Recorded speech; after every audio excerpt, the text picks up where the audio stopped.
Katherine Bennett, just out of a very long, exhausting debate in Parliament since 9:30 this morning, and it's very complicated what's going on. There was a lot of discussion.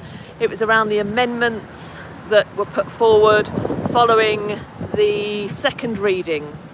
So after the second reading, there was lots of cheers from the pro-assisted suicide camp that it had passed, although it needed a committee to look at amendments. And today there was a much more subdued atmosphere. I don't think it's entirely transparent to the general public what's happening.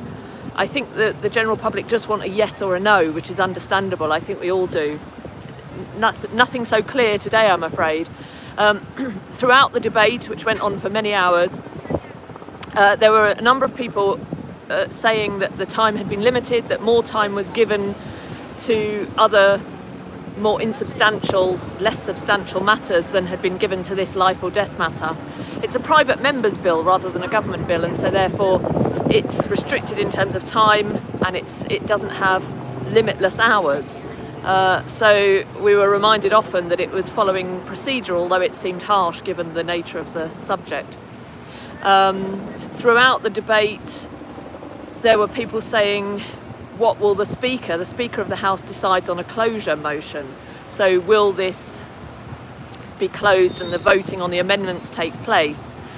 I wasn't entirely sure during the debate what that was about, but it became clear then at the end. The whole House voted whether to close and then vote on the amendments, or to keep going past 2:30. My understanding is that if they'd gone past 2:30, I suppose it's a bit like a filibuster in the US. If they'd gone past 2:30, it would have gone on and it would have been very hard for the bill to progress. However, that was the vote went in favour of those who wanted to then end the debate there, and so they went to vote on some amendments. That's not the end of it. Unfortunately or fortunately, what this means is there'll now be a third reading. Do I mean third reading? Yes, I think a third reading of the reporting in the House, because not all the amendments had space and time to be discussed, which was one thing that many people were complaining about. So a long and complicated process. There is no, it's passed, it's failed. We didn't expect there to be today. But on the 13th of June, I'll be back. I'll be back here where they will continue to discuss and debate, and before going to the Lords. So back here on the 13th of June, that's a Friday. So it's always a Friday morning slot. It's a private member's bill. So long, lots of debating, lots of emotional reasoning, lots of tugging at the heartstrings, especially from those in favour of the bill. Lots of, we want to end suffering, and we want to give people a right if they're dying of cancer or some other illness. And my constituents have contacted me with horror stories. Lots of appealing to that. Some very, very good, but few voices raising concerns around coercion, around age,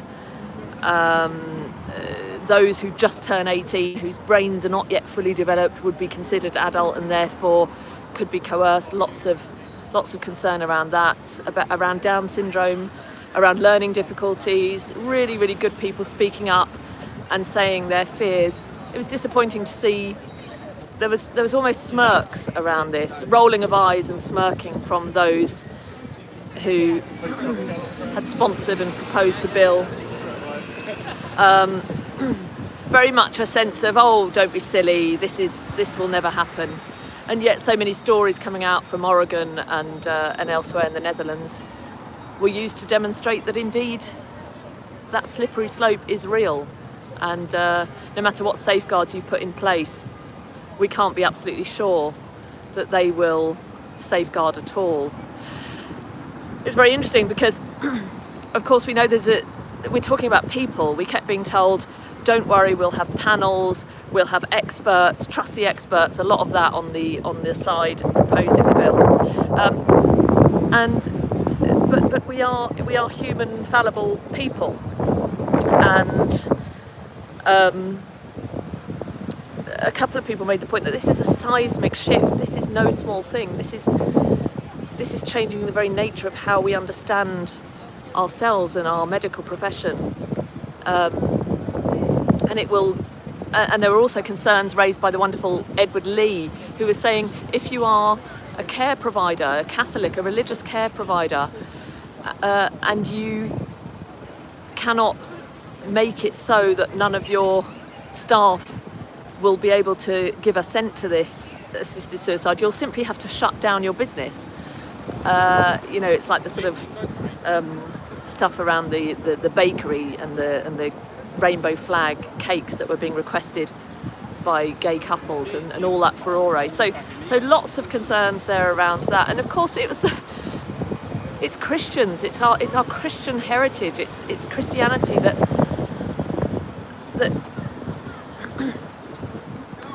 gave us that idea of the person made in the image and likeness of God, of our dignity, that started the hospice movement, that was involved for so many centuries in caring for the sick, and yet it's Christians who are being brushed aside now and may face the closure of those very businesses which they've opened, those very institutions of caring for others, if this goes forward. Anyway, the report from today, if you've just joined me, I said I'd update you, is simply that it's been a very long morning. Nothing simple to report. There's not a yes or no answer. There's not a it's going to be law, it's not going to be law. It's simply a slow and painstaking process, and there were calls to not go to close, not to have a closure motion, in which case it would continue being discussed, and in that way it would be very hard for the bill to progress. But in the end, the vote was to go to close and start voting on the amendment. So every indication at the moment is that this is still progressing. We'll be back on the 13th of June, Friday the 13th of June, for more reading and more analysis of the amendments. So many people were saying there just hasn't been time given for such a huge and important issue, and that's before it even gets to the Lords. So we're still in the fight. This is still a battle. We're still in the fight. Sadly, it does look like it's moving forward, it's shifting forward. But all we have to do, what we must do, is just do what we can do. Even if this bill goes ahead, even if it becomes law, even if it gets royal assent, we have to love, we have to care, we have to be that face before those vulnerable and frightened people, and love them and show them that they're valued, even if we live in a society that tells them they're not, that tells them that what matters is a utilitarian judgment about pleasure, avoiding pain, quality of life, and doesn't talk about value. It's very interesting the way in which we see the understanding of the human person in the conversations that take place here in the house. But it's windy here, there's lots of noise in the background. I'm trying to find a little space where I can to get away from the noise, but it's impossible because I'm here outside Parliament in the centre of London. And so I'll be back on the 13th of June and just keep following this case and keep updating you. Please continue your prayers, and let's hope that this bill is defeated. But for now, we're just another step along the way, and it continues, and back on the 13th of June. Thank you so much to all of you who joined me, who followed the case here in the UK. This bill introduced by Kim Lead-Beater, a private member's bill, and a big lobby behind her to try and push this through to allow for assisted suicide. What was really horrifying, actually, was that some of the amendments that had been put in based on the second reading, raising concerns, were actually criticised today for being too stringent. We want people to be able to decide. We want people to be able to make the decision whatever their age. In fact, why limit it to just 6 months to live? Isn't that a bit discriminatory? So inevitably we heard those calls for equality. I think I've written some notes, so I'll get to those when we have a broadcast together with Mark and Gavin. We may discuss this in an upcoming programme. So these are just my initial thoughts following the debate today. But it was very interesting. I think somebody said, what I want is equality for all. I want everybody, no matter how old they are, no matter how close to death they are, to just be able to say when they want to die and be assisted. And you just think, wow, you know. Carla Lockhart, a lovely little heart of a lion, but a tiny little woman from Northern Ireland, said the mask is slipping. She said the mask is slipping. And she pointed to the things that are being revealed in what people are saying, their true intentions. So there we are. Thank you for joining me, all of you who have this afternoon. Impromptu, spontaneous, just a little update after the debate in the Commons today. Elderly people, sick people, disabled people and many other vulnerable people will be shamed into doing this by a society that no longer values human life, says Jay Pace. Absolutely right. Absolutely right. And the evidence bears this out. And this was mentioned in Parliament.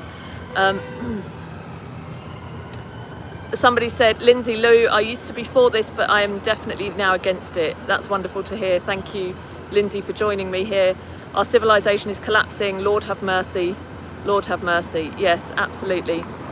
Thank you so much. Do please like, share, subscribe, and tune in when I'll be speaking with Mark and Gavin about this and many other issues that we see and discuss going on in the culture. And if you want to keep in touch, please email info@catholicunscripted.com and we'll pick up your emails and try and respond as far as possible to the things you'd like to hear us discuss. But for now, thanks for joining me. Check out Gavin's video. He's done a video this morning on Pope Leo the 14th. And Mark and I had a conversation yesterday. The timings meant we couldn't all be together, but we will be back together soon. Myself, Mark and Gavin. Watch this space. For now, thank you so much. Keep praying. Keep praying. It's not done yet, but it's a long road ahead.